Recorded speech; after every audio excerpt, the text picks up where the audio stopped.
여러분, 그냥 오래돼 보이는 역사 도표 한 장이에요. 한 문명의 모든 비밀이 담겨 있다면 어떠실 것 같으세요? 오늘은 바로 그 도표를 가지고 고대 건축물 뒤에 숨어 있는 정말 거대한 이야기를 한번 파헤쳐 보려고 합니다. 고대의 위대한 건축물들, 피라미드나 콜로세움 같은 것들이요. 이게 그냥 돌만 쌓아올린 게 아니거든요. 그 안에 들여다보면요. 그 시대의 정신, 기술, 심지어 꿈까지 전부 담겨 있습니다. 자, 이 웅장한 고대 원형극장 좀 보세요. 와, 정말 압도적이지 않나요? 딱 보는 순간 입이 떡 벌어지는데, 근데 문득 이런 근본적인 질문이 하나 떠오르더라고요. 이걸 누가 만들었을까요? 어떤 천재 건축가 한 명이요? 글쎄요, 그렇게 답하기엔 너무 간단하죠. 이 질문 뒤에는요, 훨씬 더 복잡하고 흥미진진한 현실이 숨어 있습니다. 정답은 바로 한 명의 건축가가 아니라는 겁니다. 이건 그 시대의 문명 전체가 만들어낸 합작품이에요. 에이, 설마 싶으시죠? 제가 지금부터 그 명확한 증거를 보여드릴게요. 이 모든 연결고리를 이해할 수 있는 열쇠가 바로 여기에 있습니다. 오늘 우리가 살펴볼 이 자료가 바로 그 문명에 숨겨진 청사진 역할을 해줄 겁니다. 자, 바로 이겁니다. 이게 바로 오늘 우리가 분석해볼 천사진인데요. 사실은 한 극장 디자인 안내서 부록에 실려 있던 연대기 도표예요. 언뜻 보면 그냥 복잡한 연표 같은데 아니요, 여기엔 정말 놀라운 통찰이 숨겨져 있습니다. 이 도표를 자세히 보면요. 역사를 크게 8개 분야로 나눠놨어요. 정치, 건축, 예술, 철학, 그리고 기술까지.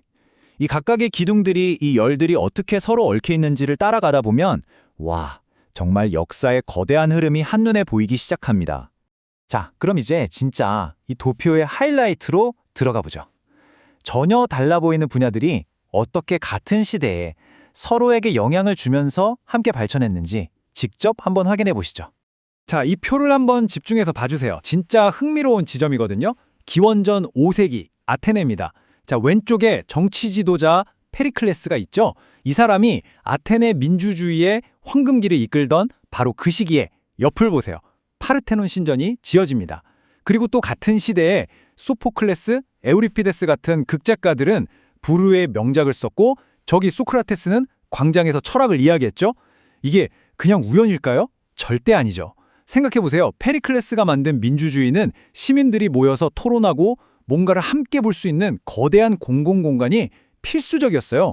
바로 그 시대적 요구가 파르테논 같은 멋진 건축물을 만들어낸 거고 그 무대 위에서는 소포클레스의 연극이 올라갔고 그 광장에선 소크라테스의 목소리가 울려 퍼졌던 겁니다. 그러니까 이게 다 따로따로 일어난 게 아니라 하나의 거대한 톱니바퀴처럼 착착 맞물려서 돌아갔다는 거죠. 결국 이런 거예요.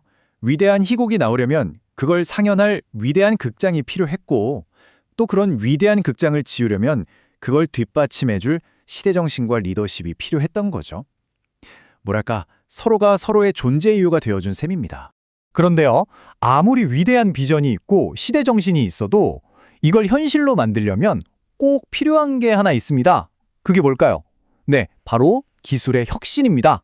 이 도표를 보면 기술 발전이 어떻게 위대한 건축으로 이어졌는지 그 과정이 아주 명확하게 보여요. 자, 1단계. 로마인들이 콘크리트나 도르래 같은 핵심 기술을 발명합니다. 이게 시작이에요. 그리고 2단계로 넘어가면요. 이 기술들을 바탕으로 아치 구조처럼 훨씬 더 정교한 공학 기술을 마스터하게 되죠. 그리고 마침내 3단계, 이 모든 기술이 딱 집약돼서 우리가 아는 로마의 상징, 수도교나 콜로세움 같은 어마어마한 건축물이 탄생할 수 있었던 겁니다. 결국 위대한 상상력도요, 기술이라는 단단한 발판이 없으면 그냥 상상으로 끝나는 거죠. 이거 지금 우리 시대로 생각해보면 딱 맞아요. 우리가 철골 구조나 3D 프린팅 기술로 옛날에는 진짜 상상도 못했던 건물들을 짓고 있잖아요. 그거랑 똑같은 겁니다. 이처럼 기술의 도약은 곧 문명의 도약을 이끄는 가장 강력한 엔진이라고 할 수 있죠. 자, 이제 퍼즐 조각들이 거의 다 맞춰지는 것 같죠? 정치, 철학, 예술, 그리고 기술까지. 이 모든 걸 하나로 놓고 보니까 와, 역사가 훨씬 더 입체적으로 보이지 않으세요? 바로 이겁니다. 이게 이 도표가 우리에게 말해주는 가장 중요한 핵심이에요. 위대한 건축물은 그냥 건물 하나가 아니라는 것. 그 시대의 철학, 예술, 정치, 기술이 모두 한데 엮여서 만들어진 아주 거대한 테피스트리. 그러니까 한 폭의 그림 같다는 거죠. 결국 고대의 건축물들은 그 시대를 비추는 가장 정직한 거울인 셈입니다.